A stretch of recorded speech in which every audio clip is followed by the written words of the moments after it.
Live from the 607, it's the Ocho Duro Parlay Hour, where we're talking everything movies, TV, comics, and entertainment. Join in the conversation on social media with the hashtag ODPH, because here we go.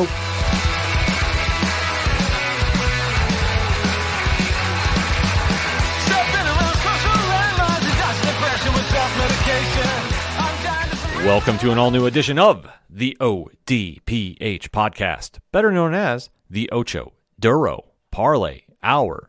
What's happening, everybody? Thank you so much for joining us this week. My name is Ken M. Joining me in studio, as always, you know him. He's the co-host. His name is Padawan J. Hello, hello, hello. Folks, we have a lot to talk about in the land of movies, TV, comics, and more. You are tuned into the entertainment edition of the ODPH, and we definitely want to keep that conversation going with you after the show. So, Pad, where does everybody head to? ODPHpodcast.com. Right on. You swing on over to the website. You check out the social media links. They're all right there on the front page. You check out the TeePublic store link.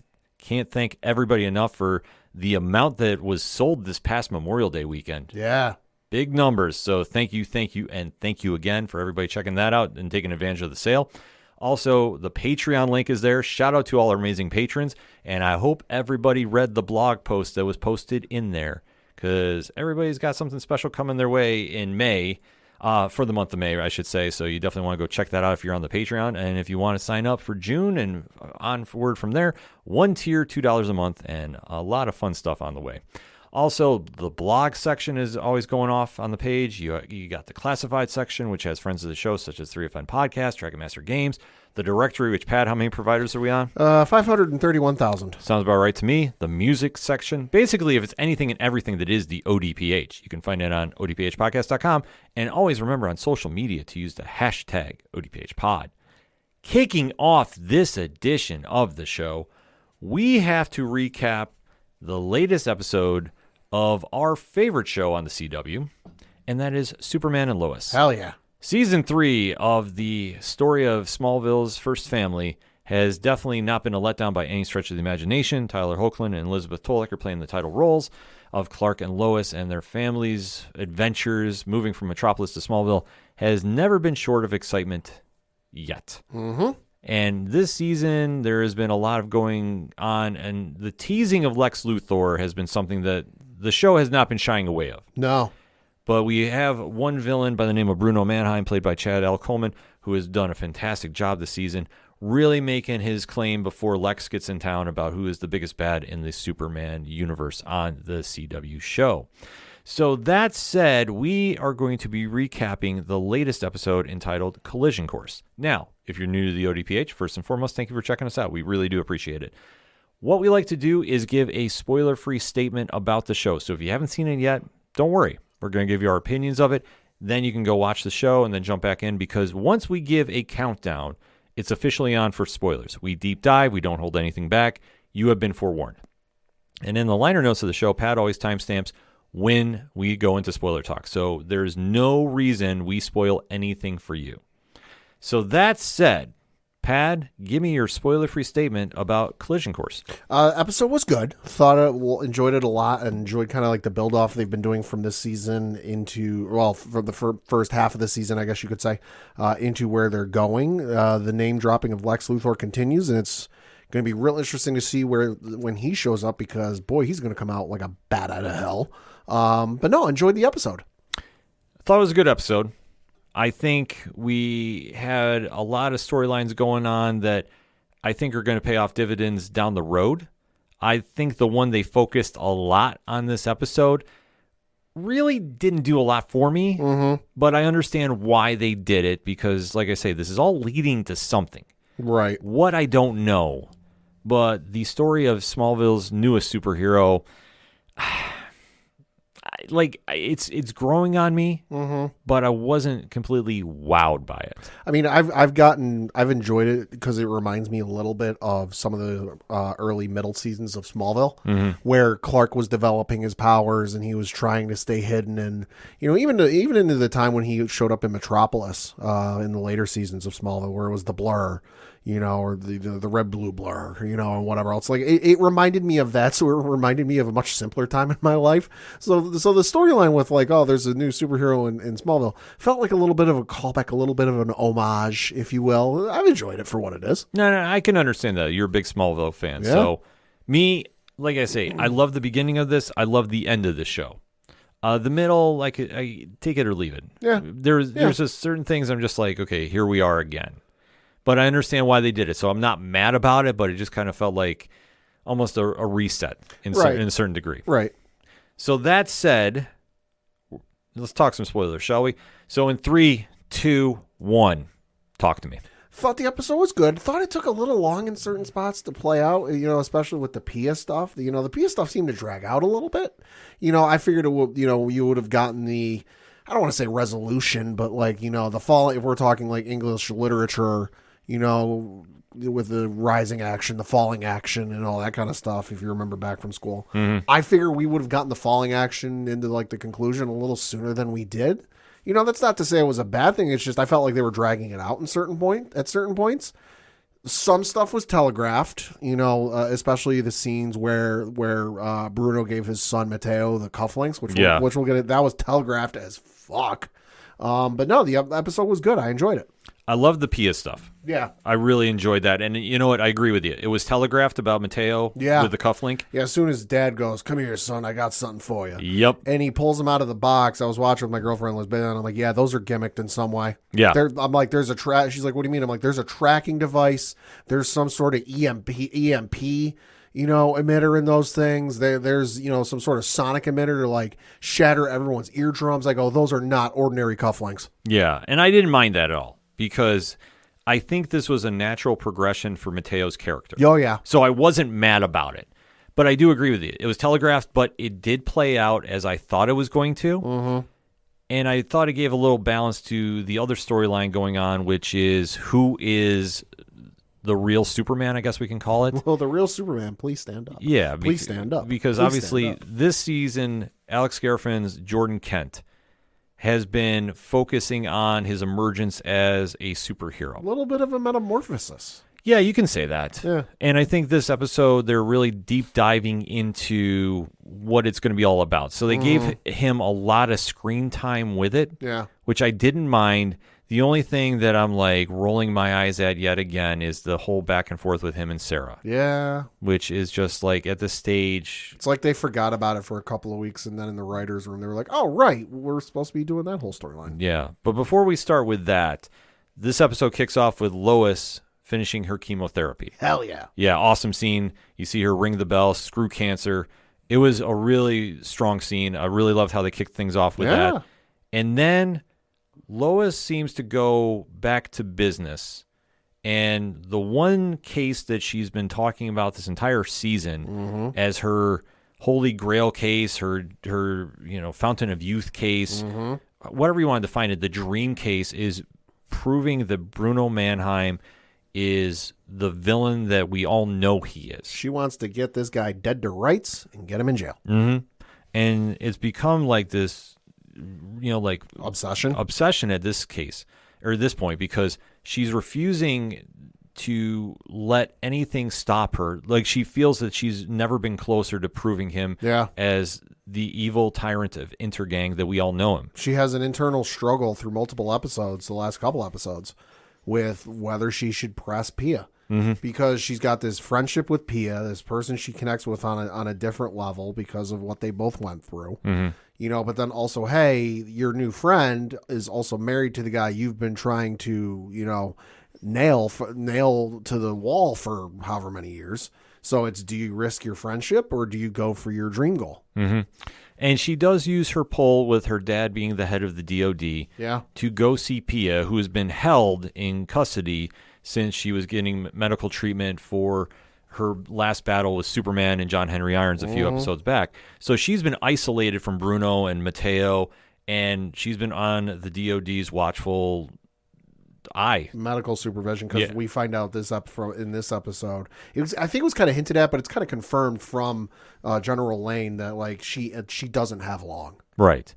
So Lois goes to see her and is trying everything she can to get Pia to confess to being the responsible party for the crimes Lex Luthor was committed for in jail. Because as this show has alluded to, Luthor has been in jail for quite some time. They haven't given a specific year. I think the only thing that's been inferred is it's been a couple decades. Yeah, I want to say, I thought they said 20 years. Something like that, yeah.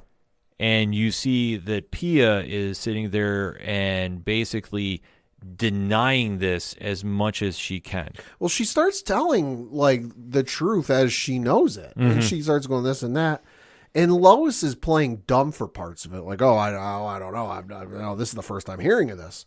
And then we get to the scene or the part of the story in the dining room. Yeah. Or the restaurant, I should say. And Pia goes, oh, yeah. And then Lex Luthor killed, Boss Moxie. And Lois decides to play her hand and goes, well, I heard the confession tape. I don't think that was Lex. I think that was you. And it goes a little bit of a tense back and forth where Pia denies it. Lois tries to go, no, I really think it's you. And Pia goes, essentially, you need to leave. Yeah. And never come back. It's a great scene between Tolek and Dea Vidya, who they're back and forth. I mean, it shows the struggle of their friendship that they've had and with what they're trying to protect. I mean, Lois is trying to protect her integrity as a journalist and even as a human being because she can't handle the guilt that Lex Luthor's in jail because of something that she helped orchestrate with which she's been writing about all these years. Right. And we even found out, just to call back a little bit before in the episode, we found out that the Smallville Gazette ended up posting the article about Bruno Mannheim and his wife, and Lois feels guilty about it. Yeah. But Clark tries reasoning with her, like, listen, we had a set level of expectations from what we wanted from him, and I'm paraphrasing. We wanted the set level of expectations of A, B, and C we wanted from him, and we wouldn't publish the article. He didn't meet those demands. So it was a situation that her ethics are called into question, and especially now that she knows the truth that Mannheim is responsible for the killing of Boss Moxie. And she feels guilty. Yeah, she feels overwhelmingly guilty because, like I said, she's been obviously having a long history with Lex Luthor that we haven't even scratched the surface with on the show. And then for Pia, she knows that, one, what this will do if she confesses. Her husband goes to jail. Her son grows up without his father. Yeah. She's not willing to sacrifice that. Plus, she says something, and I'm paraphrasing in this, of, you think he was bad when he was free? Oh, yeah. You're now going to unleash the devil onto the world. Yeah. Because what do you think he's been doing in jail? And she goes on to, I think she even ends that sentence with, do you really want to unleash that evil on the world? Yeah. And to which I'm like, well, when you put it that way, and then the other thing too is Pia's in a real dilemma because at this point in the story, it would put her husband in jail. The son would be raised without his father. And at this point, she's going to die. Yeah. So this kid would literally go into the foster care system, which Lord knows what would happen with him at that point. Yeah. So like I say, she understands the stakes of what she's going to say or not going to say. And Lois is still trying to do the right thing in her mind. Yeah. And I love how they set this up as an ethical question. Because, are you doing the right thing, but is it for the greater good? Because it's multiple parts of Lois's personality tugging at the same time. It's her personality as a reporter, wanting to do the right thing, print the right thing, say the right thing, help get the, I don't know if right or wrong person, however you want to phrase it, getting, the culpable person put behind bars. But at the same token, she's also a mother. She's got kids of her own. So she feels for Pia with, he'd be without his father and, she's going to be gone soon. And so it's a real conundrum. Yeah, absolutely. And like I said, I love the back and forth between them. Like I thought this was one of the stronger parts of this episode. Absolutely. Completely. Yeah. Like I say, their story really took some time to build. But then they kind of switched things to Clark and his connection with his sons, Jonathan and Jordan. Yep. And it's been, I don't want to say rocky lately. Yeah. But they're teenagers. Yeah. It's kind of that phase. They don't want to hang out with their dad so much. And when he wants to try spending time with them, they give a little bit of a lie to get out of it. to go to a party. Well, so Lois goes to see her dad at the DOD and goes, oh, you should do something with the boys. You haven't done something with them in a while. And he goes to approach them and they're like, oh, yeah, sure, whatever. Like, because they're in the middle of playing a video game. And neither of them really want to do it. And then they find out about the party and Jordan is like, well, we can't blow off Dad. We said we would do it. And Jonathan goes, well, Dad does it to us all the time. We'll let him down easy. So Clark while they're having this conversation, has gone off to Metropolis because there's some pro wrestling event going on in Metropolis. I kind of got the feel off that it's like their equivalent of like a WrestleMania, all out, all in type of thing. And he's like, yeah, I got tickets to whatever the event was called. Out in Metropolis, he bought it. I think he even bought a shirt. And they're like, yeah, that's great. Sorry, plans came up. We got to leave. Can I say how much I marked out when he mentioned he had wrestling tickets? I loved it. Does he acknowledge Roman Reigns? One would have to think so. We might have to make a Twitter poll about this. I loved it. Like I said, the fact that he was marking out about going to wrestling, I'm like, this is... not that I didn't already love his character enough, but Tyler Hoechlin's portrayal of Superman just, another level right there. But as we see, Jonathan and Jordan go to this party. It's a senior party. Yes, the quote-unquote senior party. At the old fairgrounds. Yep, somebody's acquired a keg of beer. Kegs. Yeah, and you see that Sarah is there. Well, that's how Jordan gets talked into going, because Jordan doesn't want to go because he feels guilty about blowing his dad off. And Jonathan says the magic words, Sarah will be there. Yep. How do you know? She's the one who told me about the party. Yeah. So Sarah, though, is going with somebody else, and that's George Jr., the son of the former mayor of Smallville who was killed by Pia. Yep. And obviously the ties to Bruno Mannheim are stretching way outside Metropolis here. Yeah, they are. But you're seeing that Sarah and George had a bonding moment at a dance a few episodes ago. So it's kind of a blossoming relationship here. Yep.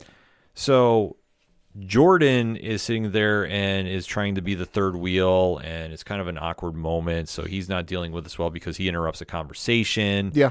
And like I say, we go back to the whole... Will they, won't they? Yeah, so it's like, at this stage, like, give them time to do something else. And Sure. then if you want to come back, sure. But Sure. I think at this stage, there's other storylines that I wish they would focus on more than them, such as Jonathan and Candace. Yeah. Which we get a quick moment because Candace is his girlfriend that had to move away from town. Because her father was a bit of a jerk. Yeah, who's now on the run right now. Yeah, she hasn't seen him in weeks, if not months, and Jonathan goes, oh, well, have you heard or seen you from your father? And she goes, no, last I knew he was in Kansas City. Yeah, so I thought it was interesting that they dropped that. Yeah. It could be a throwaway line, or he could be coming back before the season is all done. Yeah, maybe. I wouldn't doubt that, but I thought it was kind of interesting how they played off. But you seeing that she is trying to talk to Jonathan about what's happened. Jonathan tips off about, well, the whole thing at the fire department has not been working well because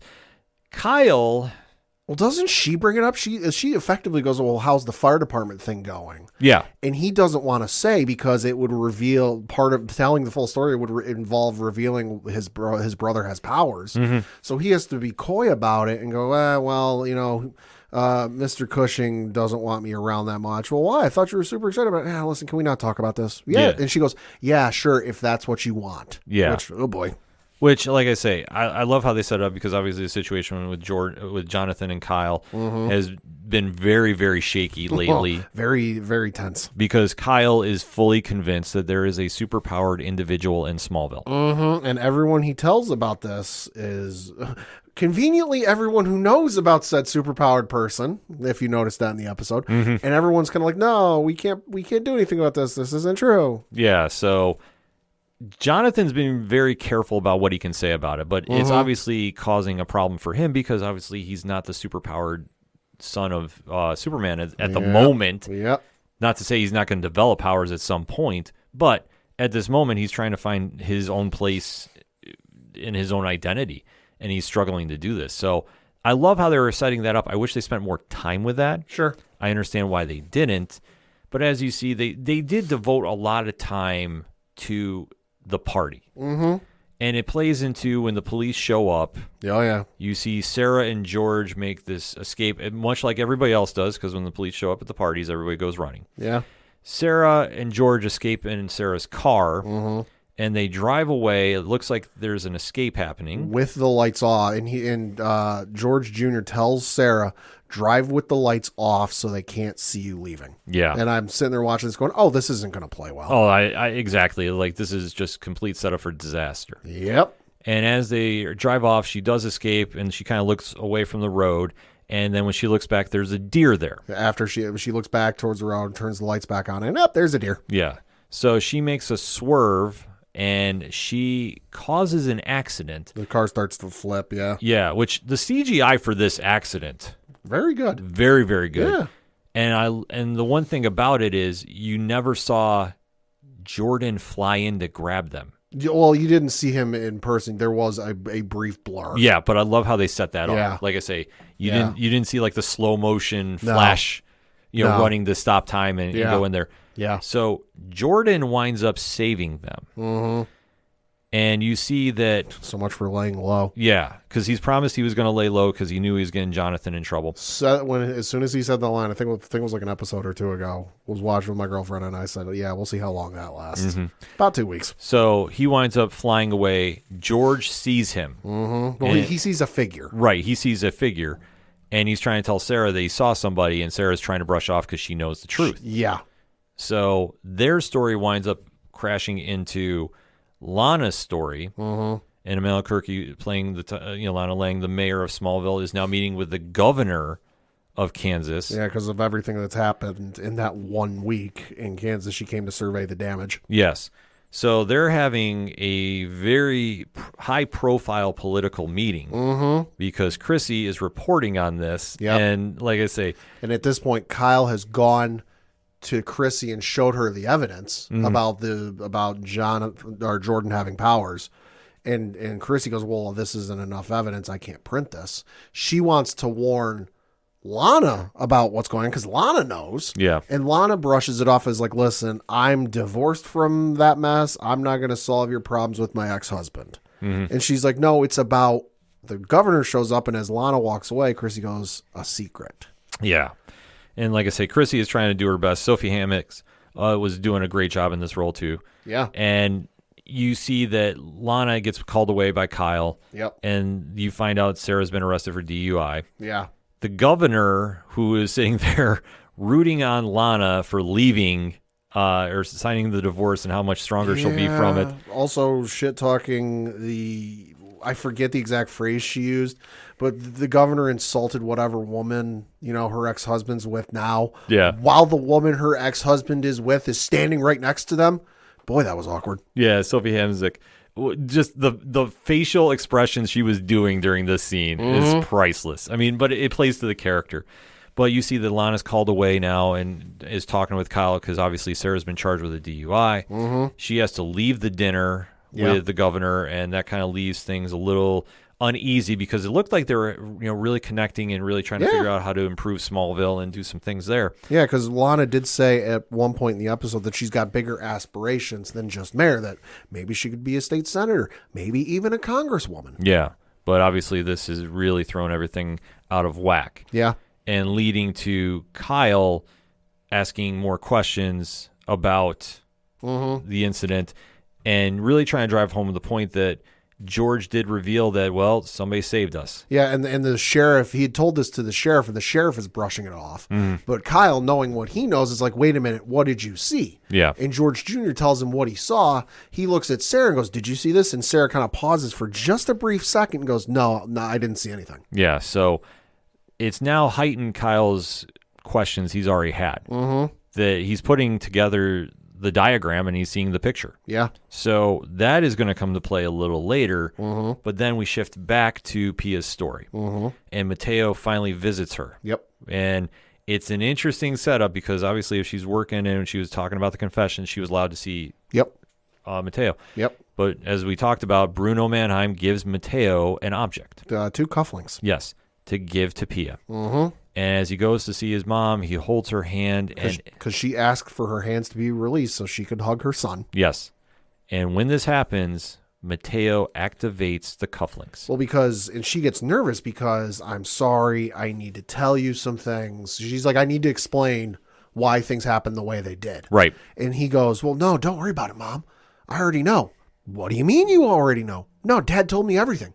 And he's got this like maniacal grin on his face that kind of made my skin crawl a little bit. I'm like, hey, yikes, this kid's already, 3 footsteps down the evil dark path here.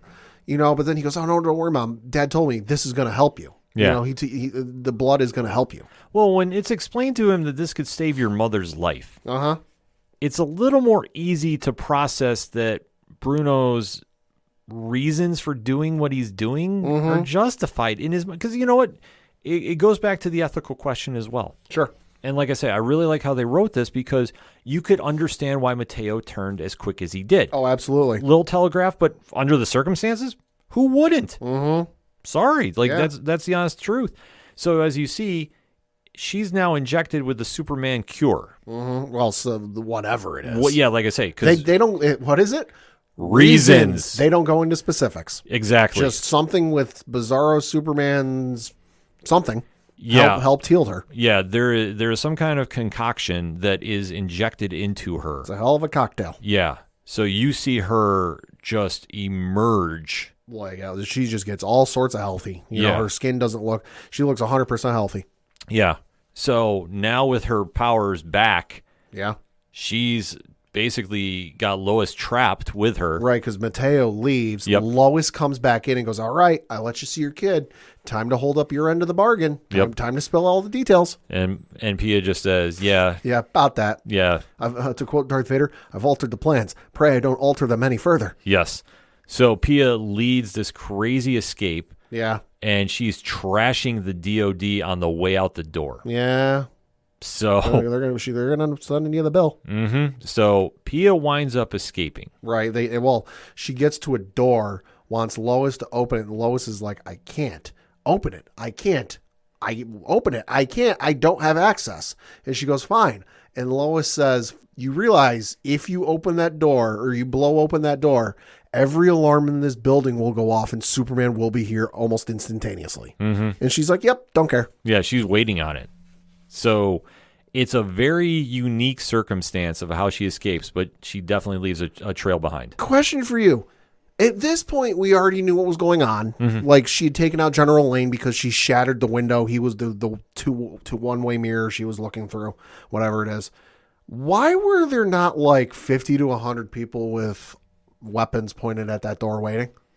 The only reason I came up with, great question, by the way, is when she initiated the blast to get out, and she hit the one on General Lane 2. Because after she hits General Lane, she's going down the hallway knocking out all the cameras. Right. So it's not exactly secret what's going on. Right. But I think when she originally escaped, she short-circuited everything. That could be. That's the only way I came up with it. Because that confused me, because I'm like, all right, she took out General Lane. She's taking out all the security cameras. She asks Lois what's on the other side of the door. Lois tells her that there's people there, and they go to show the other side of the door before she blows it open, and they're just ho-hum sitting there going about their day. Yeah. That's the only thing I came up with is she short-circuited the alarms getting out and bought some time. Because by the time she gets to the rest of the DOD, she's unloading her powers on everybody and taking out everything in the room. So like I say, it's a powerful way to say she's back and she's ready for that next fight against Superman. So, like I say, she makes the escape. And then they kind of shift things back to the Kents. And obviously, with what has transpired, Clark... He's a little angry. He's a little angry to find out what's happened. Jonathan gets back first. He tries to take his keys away instantly. And Jonathan goes, I haven't been drinking. Well, you were at a party. Yeah. No, Jordan was back first, actually. Oh, no, yeah, you're right. But he confronts Jonathan first. Yes. He confronts Jonathan because he hears Jonathan's truck pull up. He goes, you were drinking and driving. No, I wasn't. You were at a party with alcohol. Yes, I was. And I had water. And he goes, Dad, you have superpowers. You'd be able to sense the alcohol on me. And I think for an instance, Clark did kind of do a little smell test and went, okay, yeah, you're right. And he goes, well, your brother was drinking. And this is a great line from Jonathan. He goes, okay, and you want to punish me for what he's done wrong? the best character written on this show is Jonathan Kent. Man, week in and week out. And Michael Bishop, man, give credit where credit's due. The way he delivered that line was awesome. Yeah. You want to, and you want to punish me for what he did? Oh, my God, man. That kid is crushing this role. And you see, just that back and forth with him and Superman, perfect. Because you see Garfin takes off because when he gets called out about it, because he's freaking out because he's saved Sarah and George, but revealed his identity, which Clark is okay with. Yeah. But he's not happy you went to a party and you blew him off. And I wouldn't be either if you blew me off and made me miss WrestleMania. I'd be a little angry about that too. Surprised I didn't use the heat vision on those kids. Anyway, I digress. But you see, though, this is also the fatherly bond that he understands what happened. But he has to be the dad, and he's trying to ground him. And he's telling Lois, what's going to happen. But this is also he can't really get through because of what's going on now at the DOD. Well, Kyle shows up, and all of a sudden, Kyle's like, "I put it all together. I figured it all out." And Clark is like, "What are you talking about? Jonathan has powers. What?" And because he starts talking, and I was like, "How the hell did he get to this conclusion?" Based off of the limited information he has. But then he starts explaining it, and he explains everything that's happened on at Smallville. The fires and the this and the that. And this all really only started when your family showed up. So I've got to figure Jonathan's got powers. Yeah. I want to talk to Jonathan. And so they're both in the house up in the bedroom, one of the bedrooms. And Jonathan says to Jordan, "What is he saying?" And Jordan, who can hear him, goes, "He thinks you have powers." Mm-hmm. So they go down and Kyle wants to get past Clark and confront them. And at this point, Clark hears the commotion going on at the DOD. Yeah. Wants to leave, but can't because he's going to something's going to happen with his kids and Kyle, and he's not entirely thrilled about it. So Kyle goes. It's either the first or second time Kyle goes to go past him. Second time He goes past him. Clark stops him with 2 fingers. Yep. And Kyle just looks at him and goes, "What the fuck was that?" Yeah. And so finally, Clark can't. With Jonathan and Jordan standing there. He looks at Kyle and goes, "Kyle, I'm sorry. I'll explain it all to you tomorrow." And he takes off in flight right in front of him. Yep. Perfect way. Because like I say, he was on the phone before when he was talking to Lois. Yep. But once he's off the phone, this is when Kyle shows up and he has to confront. Well, he tried calling Lois, but it went to voicemail. Right. Like I say, it's just an interesting setup how they did this, but now he has revealed himself to Kyle. Yep. And that's going to raise a lot of questions moving forward. Oh, yeah. But that's not exactly how things end because you have the family reunion of the Mannheims. Yeah. Down in the Frankenstein dungeon. Can we just call it that? Effectively, yes. Yeah, where they meet up, everybody's reunited, and now it's setting up for the final confrontation between Bruno Mannheim and Superman. Mm-hmm. And we still have Bizarro Superman still on the operating table, or whatever you want to call it. He's in the gurney. Yeah. And that's how the show ends. Yeah. Man, a lot of good stuff happening here.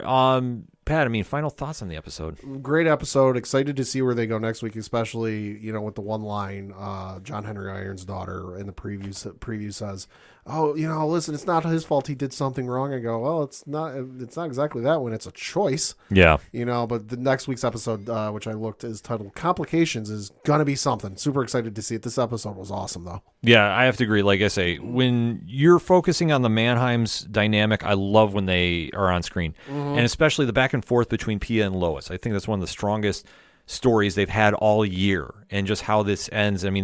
It's tragic in a sense because their friendship was something that was great to see, but ultimately you knew Lois was going to be pressuring about taking down Bruno Mannheim. Like this, and it goes back to the ethical questions that we talked about earlier with this, and especially now with Superman revealing his identity yet again to somebody in Smallville. It's kind of almost become a running joke at this stage, but still it's going to pay off big dividends.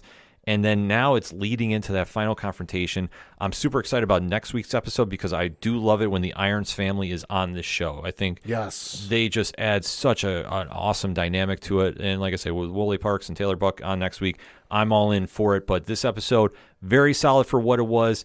Take away the party and just how much they spent on the whole we've been here before with Sarah and Jordan. If they take that out, this is almost like a perfect episode.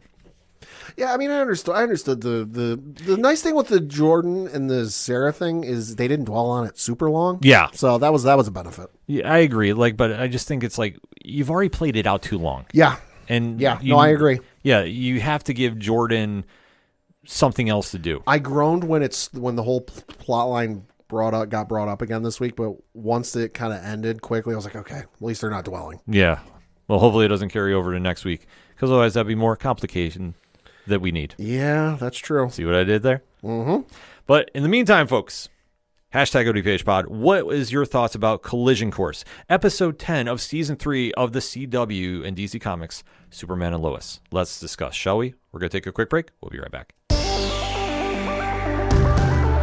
Hi, and welcome to The Caption Life, a show for the most casual and dedicated fans of comics and a member of the Comic Watch family. I'm your host, Sean. Join me and discover what the world of comics and graphic novels have to offer. From one-on-one interviews with industry professionals, roundtable discussions with passionate fans, and reviews on the latest comics, TV shows, and movies. You can also check out our website, www.thecaptionlife.com, to find out where you can listen to us, a list of all of our episodes, and where you can find us on social media under the username @CaptionLife. You'll get a new episode from us every week, so hit the subscribe button so you don't miss out.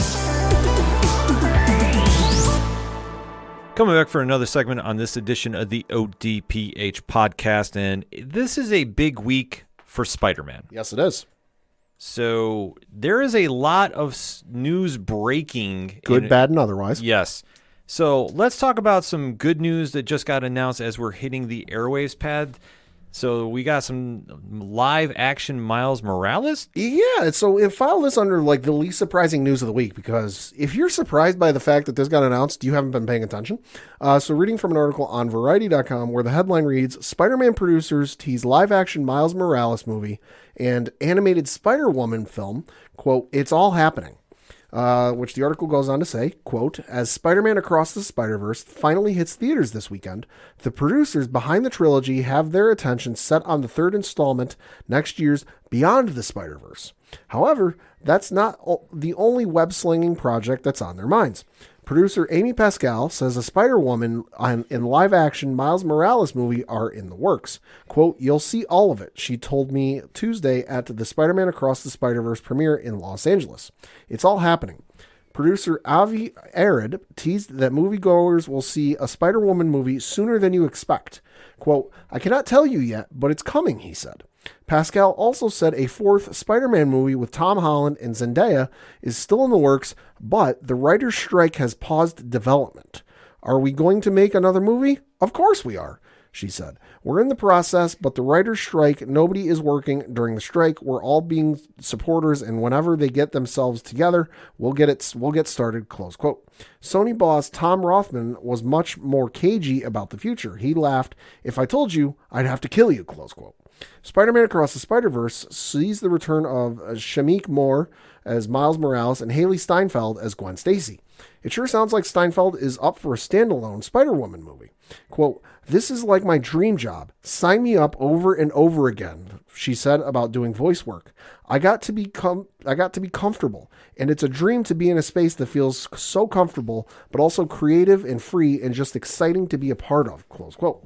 Spider-Man Across the Spider-Verse, directed by Joaquim Dos Santos, Justin K. Thompson, and Kemp Powers, is in theaters Friday, June 2nd, and the cast also includes Issa Rae, Daniel Kaluuya, Jason Schwartzman, Brian Tyree Henry, Lauren Velez, Rachel Dratch, Shea Wingham, Leland Metro Boomin Wayne, Ziggy Marley, Ayo Edebiri, and Daniel Perez, close quote. So, first and foremost, awesome news to hear. Mm-hmm. Not super surprised by this at all. I mean, they've been wanting to do a Miles Morales movie since, like, the character boomed onto the comic pages way back when. 2011, to be honest. Yeah. Coming out of the Ultimates universe, which is now having a resurgence in Marvel Comics later this year. Fuck yeah. So, this is a perfect time to do the announcement, and it's not one that we as fans are super shocked at. No. Miles Morales has been one of the most popular characters in all of comics since he debuted, and rightfully so. Fantastic character, and especially getting this high-profile spotlight on him is just all win. all win every day. I mean, let's face it, they're making as many spider character movies as they can. There's a Madam Web movie supposedly on the way. Allegedly. You know, the Spider-Man 4 with Tom Holland. Okay, no shit. Like, again, least surprising news of the day. Yeah, and he's been very vocal, too. He wanted to see Miles Morales get introduced. Mm-hmm. And I know that was the context of his, how long would he play Spider-Man for, and when that was first announced, because he goes, no, Miles Morales should get his time on the screen. Right, and we got to remember his uncle was introduced in the first one? Yes. Whichever one it was. So this is a real no surprise here. I was kind of surprised at the Spider-Woman spinoff for the animated. I'm not. I mean, with it being the character from the animated movies, as popular as she is, you know, with cosplays, the character of Spider-Woman was already popular enough as is, and was very popular to begin with. I feel like the portrayal by Haley Steinfeld and just the way it's done in the movie has just elevated that character so much further than what you would have expected, because the diehard Spider-Man readers, obviously, yeah, like if you go mention your top, we'll say 10 Spider-Man characters, Spider-Woman's going to be in there for most people, I would imagine. But just the boom and surge in popularity of that character ties back to this movie. Well, the only reason I say it's kind of surprising is we haven't gotten to the end of the trilogy. Sure. And I think to announce it ahead of time, not to say that something was going to happen to the character in the film that is coming out this week. Right. I just thought it was kind of an interesting way to play it, especially because we know her as Ghost Spider. Right. Because there has been a variety of characters that played Spider-Woman in both the comics and in the animated series. So that being said, I mean, it is when, because Haley Steinfeld has done an amazing job with this, when the original animated film came out. Yeah. And just really made this whole franchise into such a big bucket of win. Like I say, when we have to sit here and think about the first movie that came out in this franchise, 2018's Spider-Man Into the Spider-Verse, and to see this universe now explode like this is just really an amazing feat to see, because we always talk about DC animation has been very, very... DC's been king for like 3 decades. Yeah, to put it mildly. And now Marvel's is catching up, and especially for them to have a hit franchise animated series on the big screen is just another big win for them. Yeah. And especially you get to introduce characters of the Spider-Verse to the pop culture audience that if they're not reading the comics for whatever reason, this is a great introduction piece. And to see how Ghost Spider has taken off, to see the movie get announced, like I say, not super surprised, but the timing surprises me a little bit. I think it's also a good way to just freshen up the palette for folks, like you said, who don't read the comics for whatever reason, to show that, hey, there's more to the Spider-Man mythos than just Peter Parker. Peter Parker, Mary Jane, whatever incarnation you want to go with.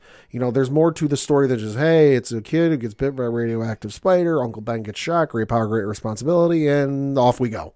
That there's more to it. There's other characters. There's a Spider-Woman. There's you know, the list goes on and on and on. That, like, I think it's good, because you think about it, we saw Uncle Ben get killed twice, you know, and when it came time for the third iteration with Tom Holland, we went, all right, a lot of folks, myself included, were going, fuck, are we about to see the same guy get killed on screen again for like the third time in 2 decades? You know, so like I said, it's a nice palette enhancer. Oh, absolutely. Like I say, turning things over from Peter Parker to Miles Morales is a big win.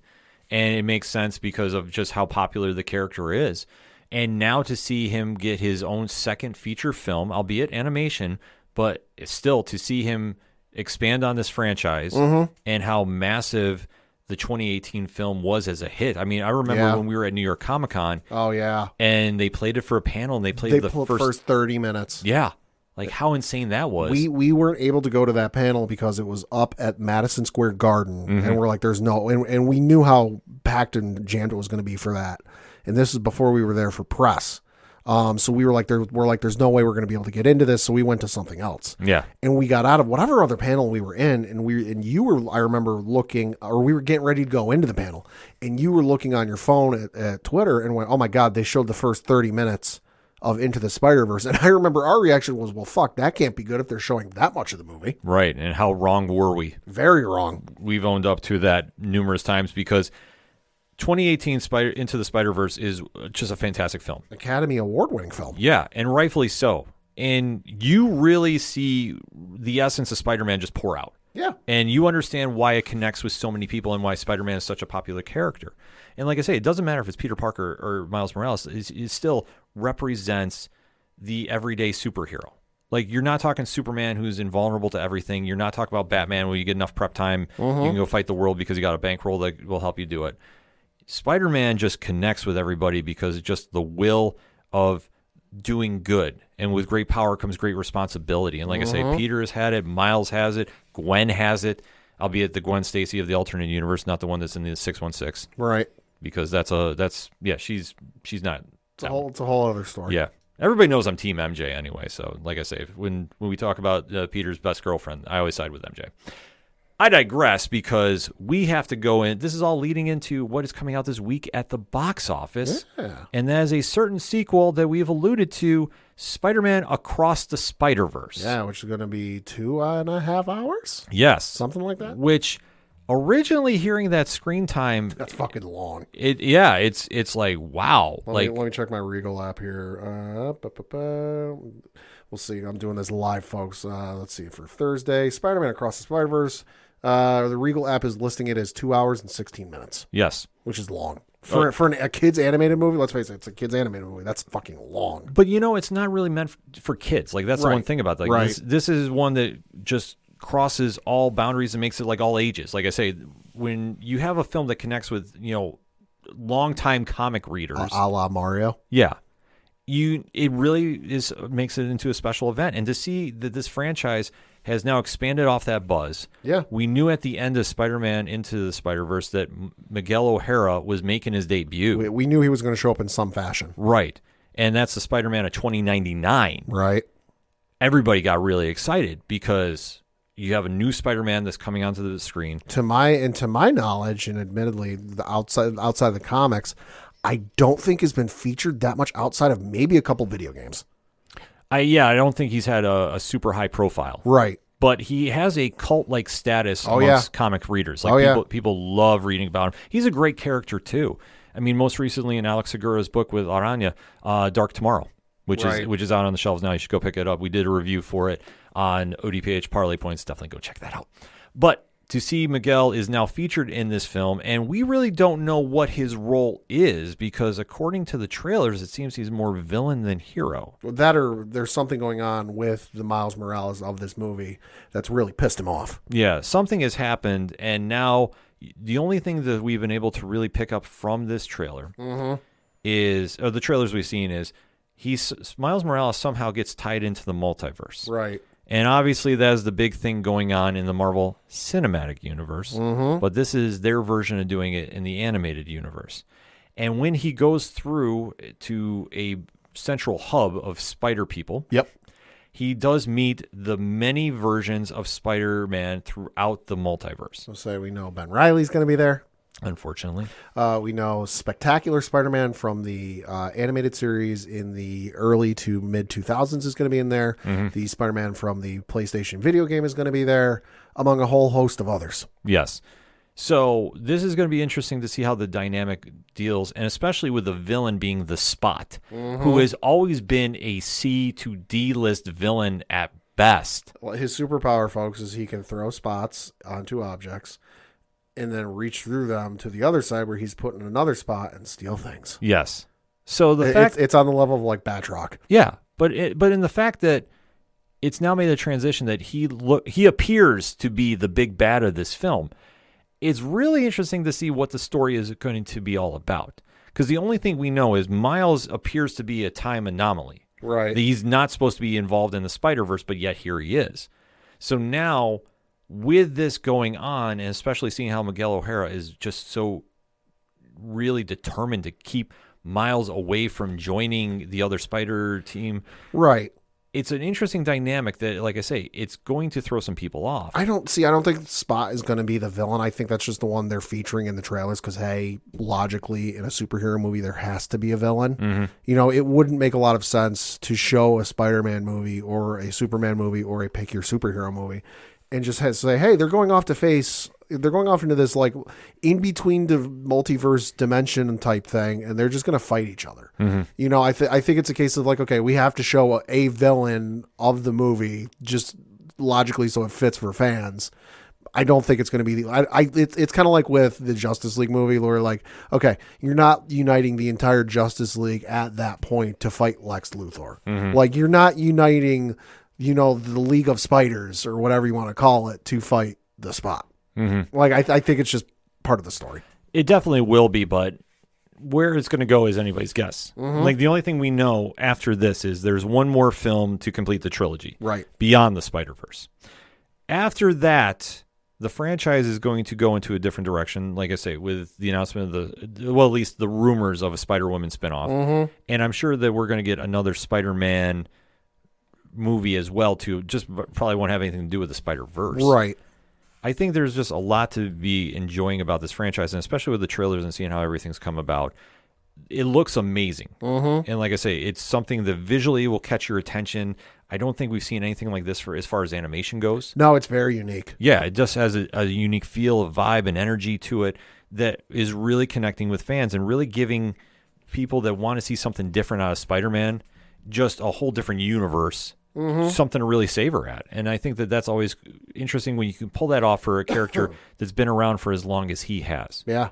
To really reinvent him and really present it to the pop culture audience, I think is just nothing but win. So definitely super excited to check this movie out when it drops this week. I know I'm going open tonight. Pat is going to be there eventually to see I'll get this. there at some point. Yes. And we'll definitely have a lot to talk about on next week's episode. But in the meantime, this movie is generating so much buzz. People, the early critic reviews are saying this is the greatest animated film of all time. Last I heard on Rotten Tomatoes, it had a 92% on the critic score. I will check right now. Yeah, it's definitely up there. And you have to think that with the buzz coming out of this, the expectation levels are super high. And they are rightfully so because of how well the first movie did. And to see that this is the middle of the franchise, so I'm expecting maybe a cliffhanger ending of some sort. As of this recording, and this is as fresh as I can get on the page, no pun intended, with 86 reviews in on Rotten Tomatoes, it has a 94%. That's awesome. I'm super excited about that. Like I say, this is just going to be one film that is really going to ignite a fan base that really wants a big Spider-Man win going on right now.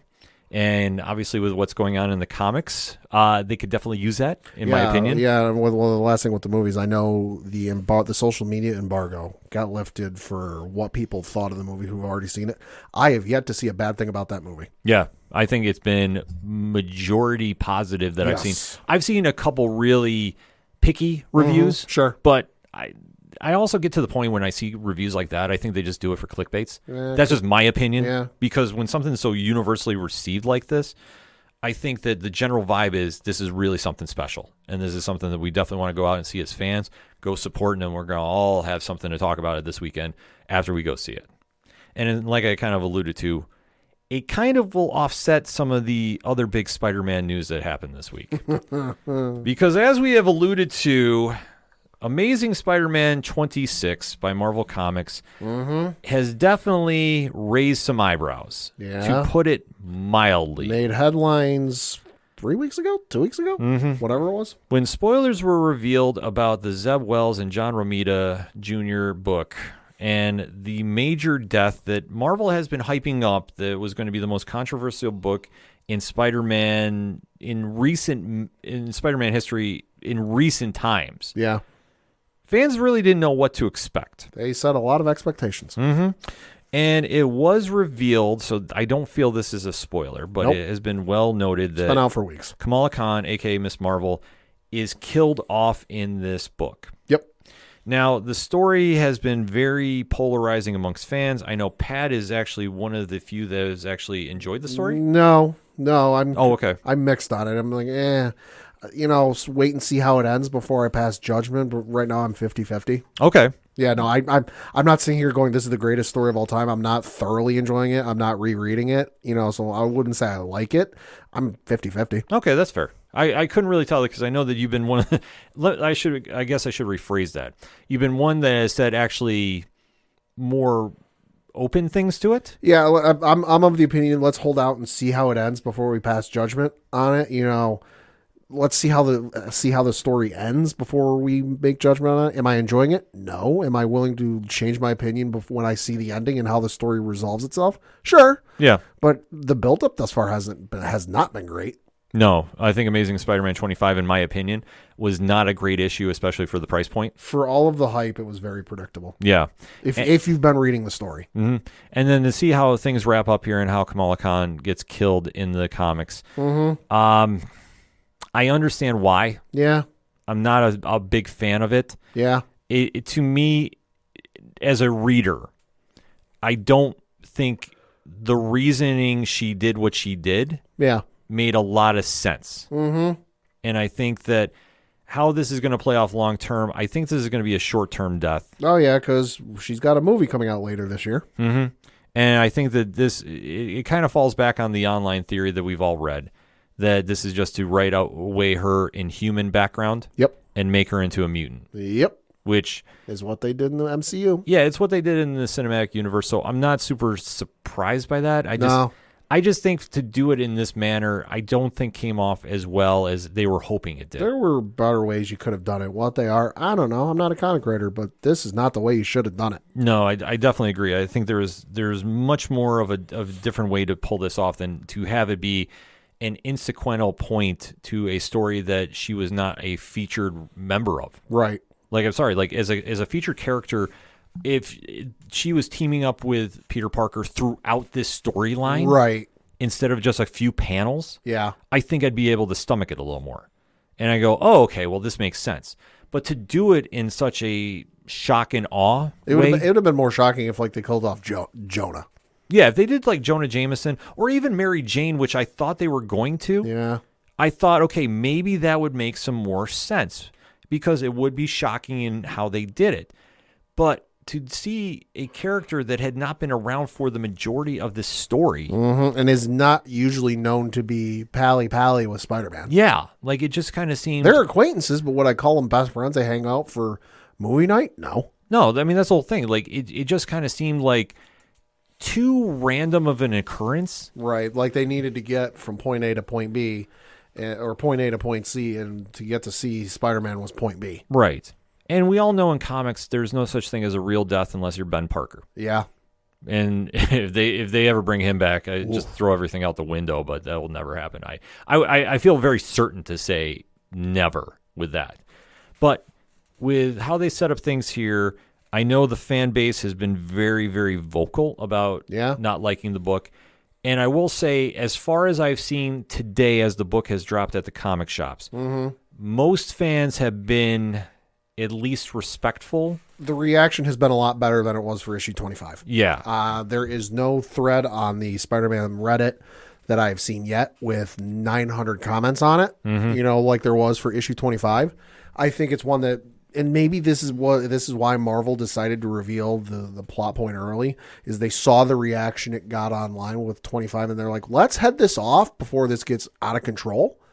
But the online reaction, I would agree with what you said. It's a lot more respectful than it was for 25. Yeah, I mean, I know I got hot in one Discord too about this too when I read 25, and I know that channel was deleted because I think I got a little too wound up about it.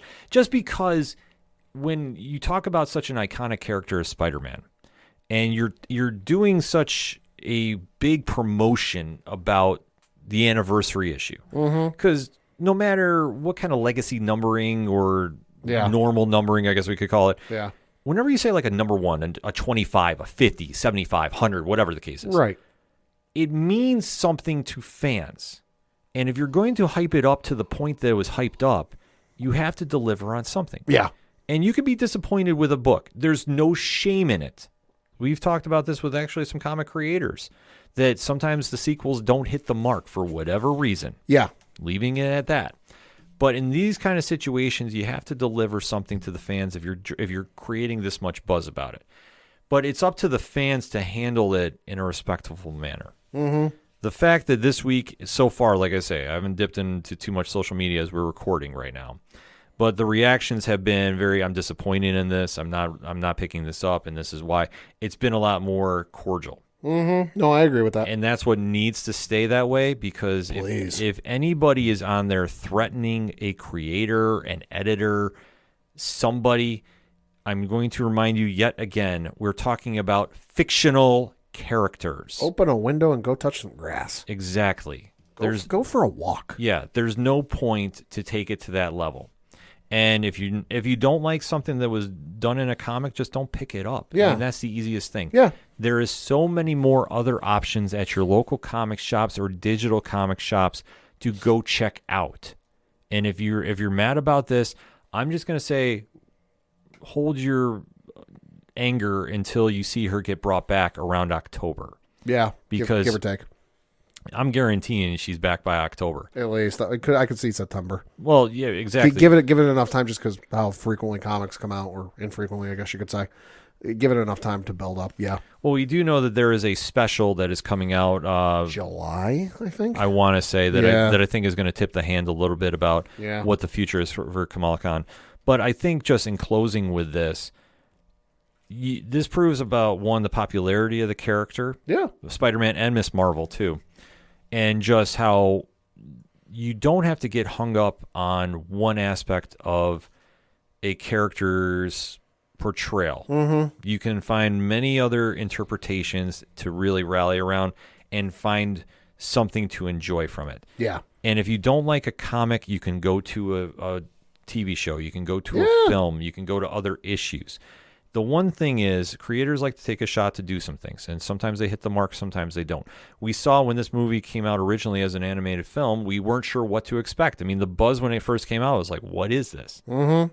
And then it turned out to be one of the best animated films of all time. Won a goddamn Oscar. Exactly. An Oscar. Yeah, exactly. So when you see that come to play, we just need to sit back and remember, like, if you don't like it, it's okay. There's things that you're going to like about a character. There's things you're not going to like about a character. Mm-hmm. But at the end of the day, you can still be a fan and still be excited to see something involving said character. That's the one thing great about being a fan. You don't have to like everything, but what you do like, that's why you should double in on every time. And that's why I say this week, make sure to go out and see Spider-Man Across the Spider-Verse, because there's going to be a lot of buzz coming out about this movie. The early reviews are ready. I know that 3FN is going to be talking about this next week. I know we'll be talking about this to some certain degree next week as well. And in the meantime, hit us up on that hashtag ODPH pod. What is your thoughts about Across the Spider-Verse going into this weekend? And even if you want to have a polite conversation about Amazing Spider-Man 26, we can have that conversation. I have read it. Pat has not. So we'll keep it at that. But if you want to talk some Spider-Man, let's definitely do it at hashtag ODPH pod. We're going to take a quick break. We'll be right back. Hey guys, it's Alan Dunford here from Top Hat Studios, co-writer and co-creator of Pocus Hocus and Grandma Chainsaw, and you guys are listening to the ODPH podcast. Gotta be down to the punch, 'cause they can't bring me down if I'm already under the ground. Coming back for the final segment on this edition of the ODPH podcast. Pad, what you got? Just two things to talk about. Both of them are trailer related. We got a trailer today as we record from the folks over at Amazon Prime, or Prime Video specifically, for season 4, the final season of Tom Clancy's Jack Ryan, the television show starring John Krasinski, a.k.a. Mr. Fantastic, a.k.a. from The Office. Yes. So super excited for this. Super surprised it's coming out this soon, because season 3 came out at like the end of last year. It was not that long ago. I was going to say, it's pretty short. Not that long ago. So, but the trailer came out, looks super fucking crazy, of course, because with this season, spoiler alert, Jack Ryan is now the head of the CIA. Shit hits the fan sideways, as you would come to expect from the show, and he's going to be expected to pick up the pieces. Mm-hmm. Don't want to give too much away from the trailer if you want to go into spoiler free, but I definitely recommend you check out the trailer if you want to find out a little bit what's going on, because as we've seen with this show, it gets crazy. Political intrigue, military intrigue, all the crazy stuff you would expect from a Tom Clancy story. This one looks like it's not going to leave anything on the floor. It's going to go nuts. Yeah, as they should. I mean, this obviously high expectations for this, but the trailer looked bananas. Yeah, though. it did. And then we also got a trailer for the anticipated movie, the next Teenage Mutant Ninja Turtles movie. This one titled Mutant Mayhem. Let's go. This one coming to theaters on August 2nd. Written by, let me just pull this up here one second. There we go. Written by Seth Rogen, Evan Goldberg, and Jeff Rowe, and it has one hell of a cast list for this movie. You have in this movie Rose Byrne, Paul Rudd, Seth Rogen, John Cena, Jackie Chan, Giancarlo Esposito, Maya Rudolph, Ice Cube, Post Malone, and Hannibal Buress, just to name a few. That is a loaded. That's loaded. That is a loaded cast list. I'm going to spoil it right now. John Cena's Rocksteady and Seth Rogen's Bebop. I can't wait to watch this. This trailer came out, though. I'll be honest. I'm a 50-50 Teenage Mutant Ninja Turtles fan. I like the cartoon from back in the 80s. Some of the stuff since then with the cartoons, hit or miss for me. But no, this looks really good. Yeah, this definitely looked really good. I'm with you. I mean, I'm more to the comics version and the little more serious stuff. I mean, The Last Ronin, one of the best stories of recent memory. And then even to the Mighty Morphin Power Rangers, Teenage Mutant Ninja Turtles series that when they do the crossovers. Like, that's kind of my wheelhouse for the turtle fandom. Yeah. But I got to admit, like, this looked fun. Yeah, it did. And I know that there's a lot of fans super excited about this. And I tell you what, like, I'm definitely down to go see this when it came out. Yeah. Like, when I originally heard about it, I was like, I don't know. But after watching that, man, I'm in. I'm in. No, it looks super awesome. All right, so we got some comic picks this week to talk about. So, Pad, why don't you lead us off? Yeah, so I had 3, but one of which we talked about already with Amazing Spider-Man 26. The other 2, though, one from Dark Horse, the other one from Disney. The one from Dark Horse is, of course, Star Wars The High Republic Adventures, issue number 5 from Daniel Jose Older. This one is super awesome because, hey, it's The High Republic. It's great storytelling. The description on this one is Jedi Padawan Sav Malgan remains torn between his devotion to the Force and adventurous spirit of youth. But to save her newfound pirate friends, led by the infamous Maz Kanata, she must delve deeper into the murky underworld and infiltrate a dangerous gang of marauders known as the Dank Graks, Graks. But will her Jedi training be enough to help her save them in time, or will the Graks discover her true identity? So anytime you get to see Maz Kanata show up, in my opinion, it's always a good story. All right. And then my other pick is the one from Disney, Gargoyles, issue number 6. Yeah, you love this series. This one from Greg Weisman, who is the writer of the original Gargoyles series that was on Disney. So this one is, quote, Brooklyn feels the strain of leadership as hopes for Goliath's release from prison grow dimmer by the hour. Can the members of the Manhattan Clan put aside their differences before the crime syndicates of New York combine to crush the entire city? This one literally feels like you could watch the first 2 seasons, because we don't talk about the 3rd season of Gargoyles. 3rd season of Gargoyles, I'm sorry if any of the folks who worked on 3rd season of Gargoyles are listening. The 3rd season of Gargoyles is a hot piece of shit. Sorry, is what it is. Yeah, it's not good. It's not good. In our opinions. It's not good. But this one, it feels like if you watch the first 2 seasons of Gargoyles and go right into issue 1 of this series, feels like you picked her up right where the story left off. It's all sorts of awesome. Goliath, the main gargoyle, is fucking in jail right now. They tried to break him out last issue, but he's like, no, we can't do this. We got to go about this the right way. So it's going to be interesting to see where this goes. First 5 issues have all been incredible work from Greg Weisman. I cannot praise this series enough. If you were a fan of the cartoon series in the 90s when it was on Disney, you need to pick this series up. It feels like they picked up right where they left off. Yeah, I have not got a chance to really catch up on that. I've been meaning to, but I've just been kind of tied up with some other things. The series, I just hear nothing but raves about. Like I said, first issue I dug. Second one, I was like, okay, this is kind of cool. And then but everybody's been talking about this, so I got to take it. I have to take another deep dive into it, but I'm just been way too busy with other things going on. And like I say, my pull list is very, very big. Definitely got to do some recommendations though. And one of which, like I said, we already alluded to Amazing Spider-Man 26. And say what you will about it, but I know that I think if you're a Spider-Man fan, you might want to just take a peruse to it and get your own opinions. Sure. Like I say, some people might really enjoy it. Like I say, it wasn't one for me, but I think it's one that you have to read and form your own opinion on. And some people might really dig it. I have to say, it was not my original pick of the week, so to speak. Also from Marvel, though, definitely want to give a plug to the Punisher 12. Now, this has been the reintroduction of Frank Castle. This is the one Jason Aaron has been helming. the story has definitely gone into some wild directions, and that is the easiest way I can describe it. The ending is crazy. Like, what the hell just happened? Right. So if you are into the John Bernthal Punisher that you see on the MCU, you might want to give this a run, like I say, and especially you've been reading the series. And I know we've had a lot of people in the ODPH Society mention this book. Yeah, I picked it up and read it. I was like, what the is going on? Like, it's that. Sounds like a trip. Yeah, it definitely is a trip. So it's something you definitely want to keep your eyes out for at the comic shops this week. My picks, though, definitely want to mention something coming from the Humanoids imprint, and that is Weapons of the Meta Baron, and this is the oversized edition. So this is another one of the Incal universe spinoffs. This is actually one that came out in 2016 in a trade paperback form.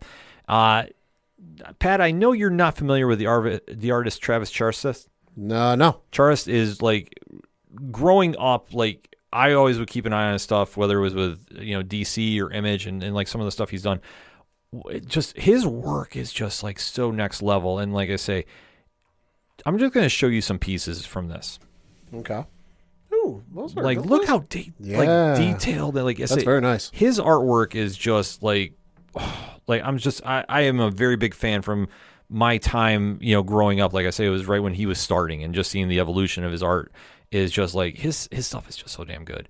And like I say, the story itself, like I say, if you know anything about the Incal universe, obviously they're getting primed for a big resurgence to pop culture. Obviously, Taika Waititi is still signed on to do the adaptation to film of the universe. So this is going to be one to go check out. Alexandro Jodorowsky, and I apologize if I butcher the name here, Zoran Janjetov. Are also part of this book. Jodorowsky is the one who does all the writing. Charest did not finish this book, and Janjetov is the one who took it over. So like I say, for me, like I say, like I say, the change in art kind of threw me off for a bit, but they do explain why in the book. So like I say, but I'm not holding against it. Like I say, I think the book is a very, very solid addition. If you're interested about picking up this universe and getting familiar with it, I think this is definitely one you want to go check out, especially because being an oversized edition, they put in a lot of Charest sketchbook in it. And the thing looks amazing. So definitely give this a high recommendation. Gave an 8 out of 10 on my scale about this. And like I say, the story is it's very sci-fi, crazy, but it's definitely cool. And like I say, the art is what's going to take you home on this one. Absolutely love this book on that aspect. Also coming out from Image Comics is a book from our good friends over at Black Market Narrative, but it's not Massiverse, Pat. Oh, yeah?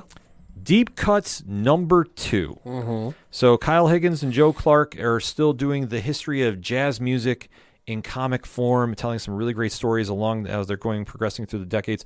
Helena Masalis is on the artwork for this. Okay. And like I tell you, awesome artwork. Ooh, that's very nice. Yeah, like I say, it's just kind of got this, like abstract feel to it. But when I mentioned this in the review too, when Helena does the big full panels, like they're just such pieces of art. Like I say, it's just breathtaking stuff here. So I am digging this story. I think that like how they're progressing the history of jazz and the impact the music has on people. I really think this is something that if you're looking for something different at the comic shops, like this is something for you. If you're a music fan, you definitely want to check this out. 8 out of 10 on my scale about this. I really think the series is just so dope. And just like what they're doing with it, and like I say, it's pretty much self-contained, but the themes are carrying you with. And this one is a really interesting one that swings by Chicago in 1928. So definitely want to keep that on your radar. Also from Image Comics, Local Man #4, Tony Fleeks, Tim Seeley. This series, like I say, as somebody who grew up reading Image Comics at like the beginning, like we're talking Spawn, Wildcat, Cyberforce, Youngblood, Shadowhawk, those books, this is like my wheelhouse here, Pat. Okay. And it ties back into it, and it's the story about the fall from grace of one Crossjack and the mystery that is now surrounding him, and how basically his fall from grace is still not letting him escape the superhero life. This book is definitely one that I think is flying under a lot of radars, and it should be on more people's must-talk-about list. Is an excellent story. They do some payoff here for the mystery that's going on with the rising body count that's surrounding him. And I love how they do the flip style book, and they take it back to his superhero days, and you're getting the backstory involved in that. So this one, definitely keep on your radars at the local comic shops. I rave about this series. I think it's one of the best ones out there right now, and a lot more people need to be talking about it because it's just very, very cool. And my last pick this week is one that I got to admit, when I first read it, like I caught the headline, I was like, oh, this looks interesting. And then I got into it, and I will tell you this. If you're a fan of like old school Jack Kirby sci-fi stuff, Right. this is up your alley. And it is The Savage Strength of Starstorm #1 by Drew Craig and Jason Feinstein. Now, I did mention this in the blog that if the name Craig sounds familiar with comics, Wes Craig is his brother. We know his work from Deadly Class. Okay. But this is one that is just sci-fi, and it's a cool thing. And I want Pad's like honest reaction when he sees this piece of art right here. Holy shit. This is very Jack Kirby-esque. There's a whole full spin out. Yeah. And like I say, if you're looking for something that feels like a throwback almost, and it pays homage to, like I say, the minute I read this, I immediately thought Jack Kirby. Just the style, and just how you have a mysterious teenager that has amnesia, but is now caught in the middle of something that we are tagging along as fans of seeing him ascend as a hero. And there's much going on with his character that just has scratched the surface. Like I say, a meteor hits where he is, like in a high school that he's in, and just things go a little crazy from there. But if you're looking for something that's like sci-fi, adventure, action, I tell you what, this book I thought really, really was one that was on my radar. 8 out of 10 on my scale about that. I think it's very worth picking up at the comic shops. And I'm definitely back for issue #2, no question about that. And man, there's just a lot to pick up at the comic shops this week. So as we always say to end the entertainment edition of the ODPH, make sure to go out and hit up your local comic shops wherever you're at. And make sure you go out and support all the indie podcasts that are covering it right now. And a special shout out to our guy, Matt from Hops Geeks News. He made a little list on Good Pods for top 5 comic podcasts, and the ODPH is on there. Nice. Yeah, got some great fellow podcasts on there. So if you want to go check that out, and you should be following Hops Geeks News too, because Matt's absolutely crushing that right now. Make sure to go check that out. And like I say, we steer you in the right directions because we're fans too, and we'll tell you a lot of cool stuff to pick up. That being said, for anything and everything that is the ODPH, you can find it at odphpodcast.com. That's it for this week. So for the one and only Padawan J. Word to the wise, don't ask Harrison Ford who would win in a fight between Han Solo and Indiana Jones. You'll just piss him off.